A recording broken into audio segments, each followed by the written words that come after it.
कैसे बलात्कार होते हैं। छोटी सोच का आदमी है ये, पुलिस में भर्ती करा हुआ है।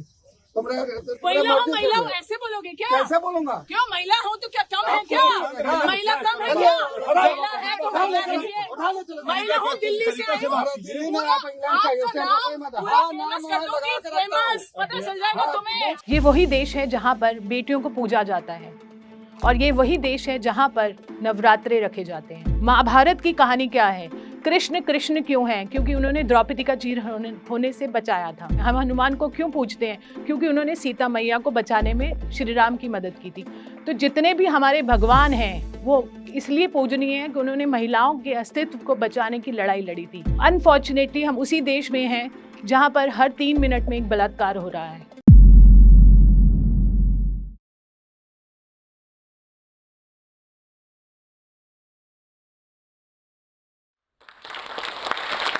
क्या आपको मालूम है औरतों के प्रति हो रहे अपराधों में से सबसे टॉप पर है?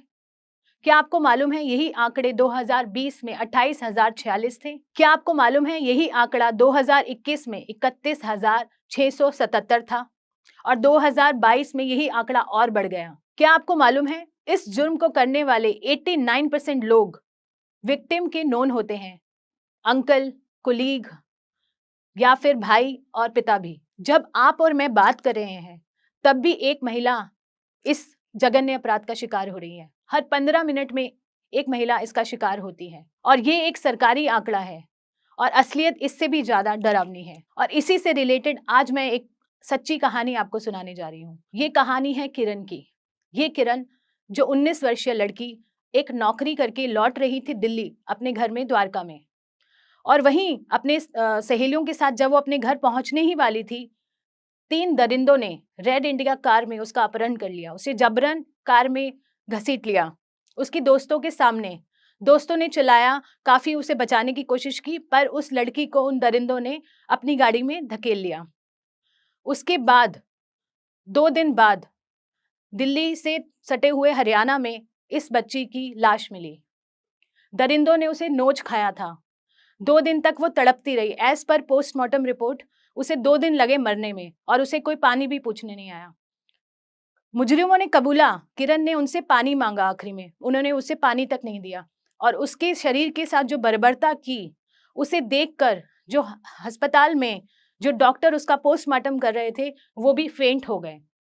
इस दरिंदगी के बावजूद 11 साल लग गए और उस बच्ची को आज तक न्याय नहीं मिला। यहीं से शुरू होती है मेरी कहानी, इस बच्ची को न्याय दिलाने की, क्योंकि ये देश की बेटी थी, उत्तराखंड की बेटी थी। छावला गैंग रेप केस हम सबसे जुड़ा है क्योंकि ये दरिंदे आज भी बाहर हैं, ये हमारे बीच में हैं।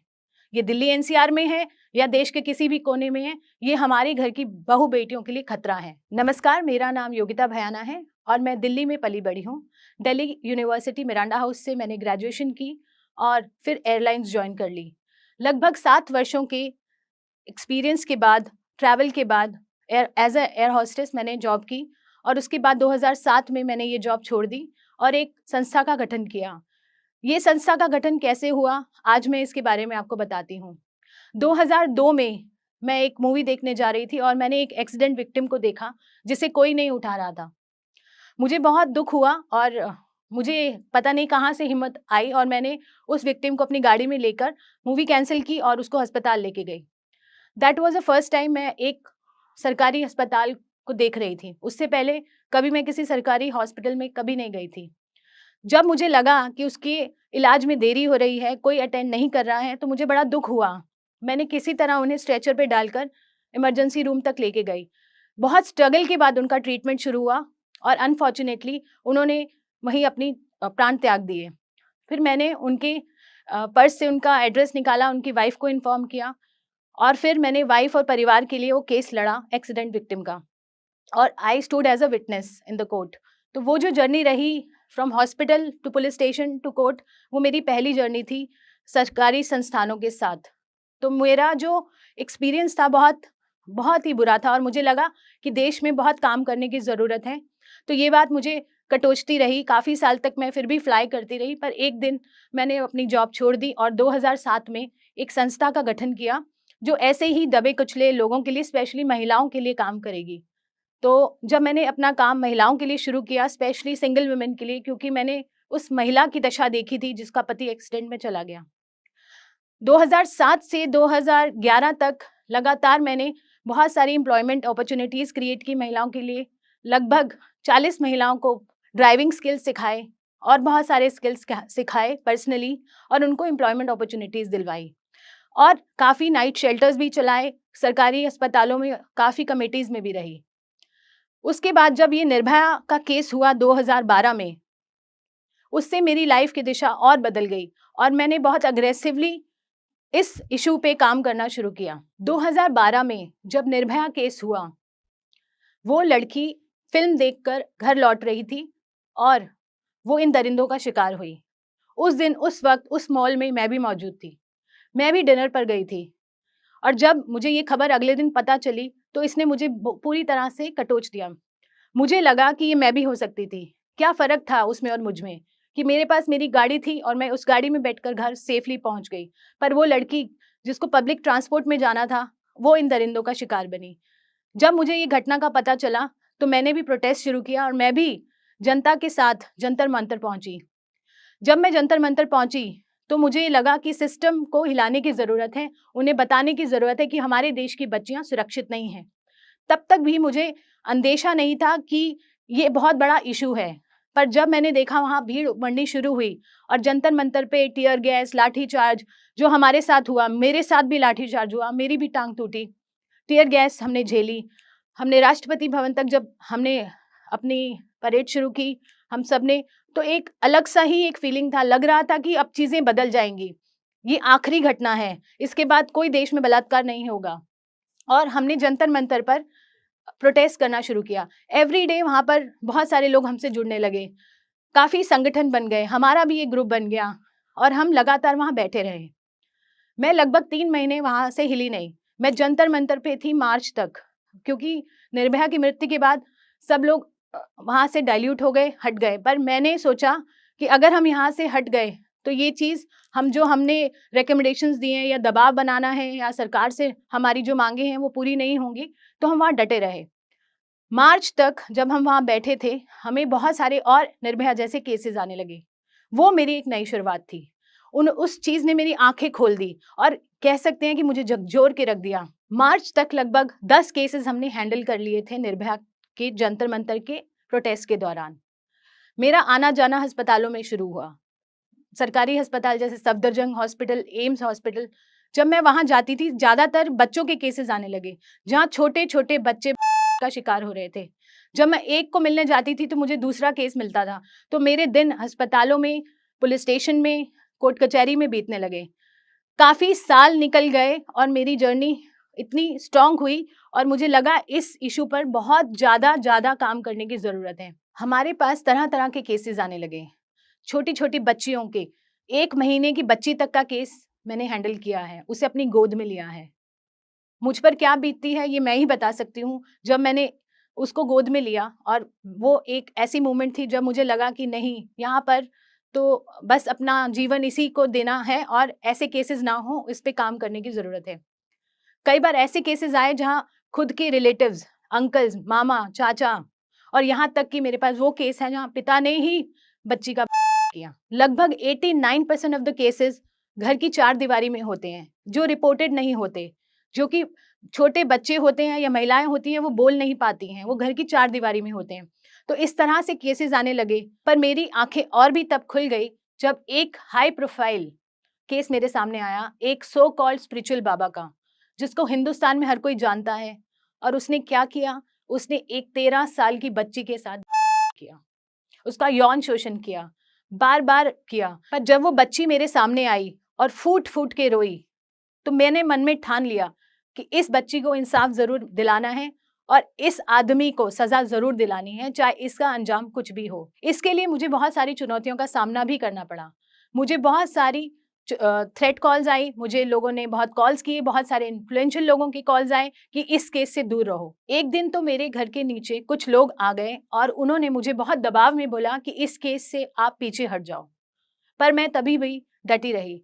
उस लड़की की बीमारी इतनी आगे बढ़ गई थी के कारण कि वो मरने वाली हालत में थी।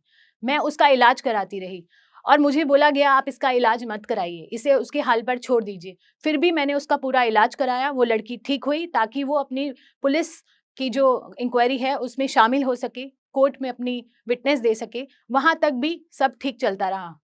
पर धीरे धीरे इन लोगों ने मुझे और उस लड़की को तोड़ने की बहुत कोशिश की कि हम पीछे हट जाएं। इतनी सारी धमकियों के बावजूद मुझे जब उस बच्ची का रोता हुआ चेहरा, जब वो मुझसे पहली बार फूट फूट के रोके, उसने बताया कि उस किस तरह से इस व्यक्ति ने उसका शोषण किया, किस तरह से उसका किया, मैं वो भूल नहीं सकती हूँ उसका चेहरा। इसीलिए मैंने दृढ़ निश्चय किया है कि इस केस को लॉजिकल कंक्लूजन तक लेके जाऊंगी, चाहे इसका अंजाम कुछ भी हो। क्योंकि मैंने निर्भया के आंदोलन के वक्त ये अपने आप से वादा किया था कि ऐसी सारी बच्चियों को इंसाफ दिलाऊंगी और उनकी इंसाफ की लड़ाई में उनके साथ रहूंगी। मेरी संस्था परी, पीपल अगेंस्ट इंडिया, बहुत एक बड़े उद्देश्य के लिए काम कर रही है। हम उन बच्चियों के लिए खड़े रहते हैं और उनकी इंसाफ की लड़ाई में उनके परिवार के साथ रहते हैं जिनके साथ ऐसे जघन्य अपराध हो जाते हैं। और ऐसे जघन्य अपराध ना हो, इस उद्देश्य से भी परी अवेयरनेस और ट्रेनिंग्स की वर्कशॉप्स पूरे हिंदुस्तान में कर रहा है। परी काफी सारे ऐसे केसेस में एक्टिव रहा जो बाद में काफी हाईलाइटेड हुए क्योंकि हमने उन्हें उठाया, जैसे कि हाथरस केस है, अंकिता भंडारी केस है, दिल्ली कैंट गैंगरेप केस है, कंझावला केस है, ऐसे न जाने कितने केसेस हैं। बांका का केस है बिहार में, जहां पर नाउमीदी थी, जहां पर हिम्मत हार चुके थे परिवार वाले और हमने उनके सपोर्ट किया और उसके बाद केस हाईलाइट हुए। मैं ये नहीं बोलूँगी कि न्याय मिला, क्योंकि न्याय की लड़ाई हमारे देश में बहुत लंबी होती है और वो बहुत तकलीफ और देर और स्ट्रगल से मिलती है, पर उनकी न्याय की लड़ाई में हम साथ में खड़े रहते हैं। उन्हें जो भी सपोर्ट चाहिए होती है हम देते हैं और उनको एक मनोबल मिलता है जब हम उनके साथ जुड़ जाते हैं। हम change.org के थ्रू काफ़ी पिटिशंस चलाते हैं। आपको याद होगा मैंने अभी छावला गैंगरेप केस के बारे में आपको बताया, किस तरह से उन दरिंदों ने हमारी बेटी को नोच खाया और उसी पिटीशन को लेकर हम सुप्रीम कोर्ट में गए और हमने रिव्यू पिटीशन लगाया, जिसे सुप्रीम कोर्ट ने रिजेक्ट कर दिया। क्योंकि जो 3 दरिंदे बाहर हैं जिन्हें नवंबर 7 को सुप्रीम कोर्ट ने रिहा कर दिया था, उनमें से एक ने बाहर आकर एक ऑटो चालक की हत्या कर दी और जो बाकी के 2 दरिंदे हैं वो हमारे और आपके बीच में हैं। वो हमारे बीच में कहीं भी हो सकते हैं। इसको लेकर हमने change.org पे फिर से एक मुहिम चलाई है, जिसमें हम चाहते हैं कि हमारी आखिरी उम्मीद, जो कि सुप्रीम कोर्ट में क्यूरेटिव पिटीशन है, उसे सुना जाए और इन पर फिर से कार्रवाई हो और जांच हो और इन्हें फिर से सजा सुनाई जाए। तो जाते जाते मैं आप सभी को ये बताना चाहती हूँ कि हिंदुस्तान को वर्ल्ड का कैपिटल बोला जाता है। जैसा संगीन अपराध हमारे देश में हर 3 मिनट में होता है। क्या आपको नहीं लगता इसे रुकना चाहिए और हम सभी को मिलकर कुछ ऐसा करना चाहिए कि ऐसे संगीन अपराध ना हो? तो आइए मिलकर change.org पर अपनी पिटीशन को सपोर्ट करते हैं और प्रिवेंशन पर, प्रोएक्टिव अप्रोच पर काम करते हैं और ज़्यादा से ज़्यादा इस वीडियो को शेयर करें ताकि ज़्यादा से ज़्यादा लोगों को मदद मिल पाए और हम इस अपराध को कैसे रोकें, इसकी जड़ तक हम पहुंच पाएं। और जोश टॉक का मैं स्पेशली धन्यवाद करना चाहूँगी कि उन्होंने मुझे ये प्लेटफॉर्म दिया ताकि मैं आप सभी लोगों से रूबरू हो सकूँ और इस जो गंभीर मुद्दे पर हम जो बात करना चाहते हैं वो बात अपनी यहाँ पर रख सकें।